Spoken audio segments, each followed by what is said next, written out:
Ousmane Sonko premier ministre du Sénégal Diomaye Faye c'est le président de tous les Sénégalais Ousmane Sonko la mu taxawoon ci meeting ci politique su taxawee ci hémicycle ci assemblée nationale dafa am façon bu muy waxee surtout bi wax ak Diomaye Faye comprendre nga bul xaar mu ñëw naan non Diomaye Faye la ma doon wax ci meeting ba le président tey la gën a dëgër bopp ba tey tegguwul dafay teg ay at nangam non non non déedéet Ayib Daffé moo indi question bi Ousmane Sonko nii contexte politique la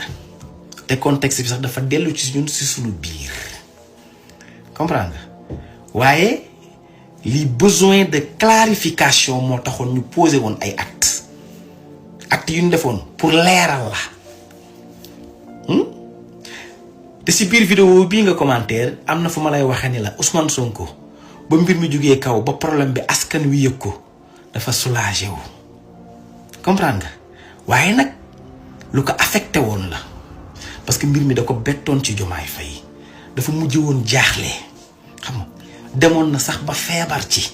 maanaam dafa fàtte woon sax Macky Sall ndax li Diomaye Faye acte yi mu def nii mais nag bi mu demee ba askan wi xam ndeysaan affaire bi léegi dafa wàcc comprendre nga moo tax mu ni besoin de clarification moo tax ñu doon def acte déglu. waaye ñu dalal xelu nit ñi ni loolu dafa amoon benn nécessité il y avait un besoin de clarification léegi les choses sont claires. gis nga loolu acte leeral la woon waaye léegi nag Ousmane Sonko wax na la ni la problème baa ngi fi ba léegi mais yaa ko déggul parce que ni mu la ko waxee la dafay la problème bi problème politique la waaye amuñu problème ci liggéey ndax ñoo ngi ànd di liggéeyandoo di añandoo di reerandoo waaye si wàllum politique nag ku nekk ak ni nga koy doxalee foofu nag la problème bi ne loolu loo ciy dégg daf la bëgg a wax ni la président Diomaye Faye bokkatuñu idée ci wàllum politique bureau politique Pastef ba nu seetee Diomaye Faye lan la Diomaye wax maa ngi ci parti bi ba léegi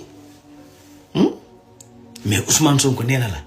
Diomaye Faye dafa jaar ci côté bi ci politique ci ni mu la ko waxee nii man ma jaar fee te loolu loo ciy dégg local yi di ñëw wala sax présidentielle 2029 ku nekk day jël sa yoon xam nga Diomaye Faye lan moo doon problème ak Ousmane Sonko dëkk bëgg a wax ni ko yow nekkal premier ministre man maay le président du Sénégal xam nga samay décision ak li may def yow sa yoon nekkut ci am na loo xam ne sax yow waratoo ko yëpp lu nu war a liggéey ci liggéey nag wala collaborer dinañ ko def xam nga te loolu sax Diomaye Faye dafa teg acte yi nga gis ko ci tàng-tàng bi Embalo koo xam ne dañ ko gagné mu simulé coup d'état Embalo bokk na ci président du monde yi yoo xam ku ci gën a ñàkk sérieux moom la yow nga affrété avion ñëw héberger ko Sénégal loolu Diomaye Faye bu tàgg woon Ousmane Sonko wala bu ko ci laaloon xalaatam Embalo dina ñëw Sénégal parce que du ko ci yëgal ci dara léegi Diomaye def mi ngi def li mu bëgg mu xëy daal di nommé Birahim Seck mi nga xam ni moo doon wax Ousmane Sonko lu ñaaw di ko xas jàll sax ba xas Pastef te Pastef boobu fa la Diomaye Faye bokk yow nga xëy nommé ko vice président ci OFNAC maanaam Diomaye Faye day teg acte yoo xamante ni day wane ni yéen Pastef seen idéologie seen xalaat nekkatuma ci Ousmane Sonko yow lu la naqaree lu la neex man seetatuma ko lu ma neex man laay def maanaam Diomaye nekkatul maanaam ci idéologie Pastef wala texte yi lu nu wax ak règlement yeeg yooyu déedéet nekkatul ci yooyu nekkatul ci ay réforme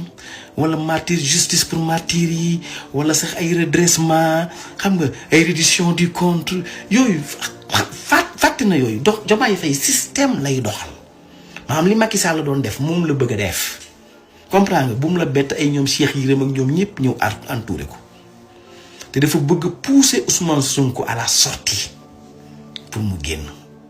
xam nga mais Ousmane Sonko lu mu la wax nee na man liggéey lu ma Diomaye Faye Sénégal lay liggéeyal te ci vidéo bii nga commentaire ci biir am na fu ma lay wax ne la Ousmane Sonko du démissionné parce que projet bee tax ak Sénégal li mu digganteeg askan wi comprendre nga léegi nag Diomaye Faye dafa bëgg Ousmane Sonko di ko xoñoñal di ko pousser di ko teg lu ko naqari di nommer ay noonam pour Ousmane Sonko bu di daal di génn comprendre nga léegi nag Pastef moo war a jël responsabilité am danoo war a dàq Diomaye Faye. jox ko Elas. jox ko waaw.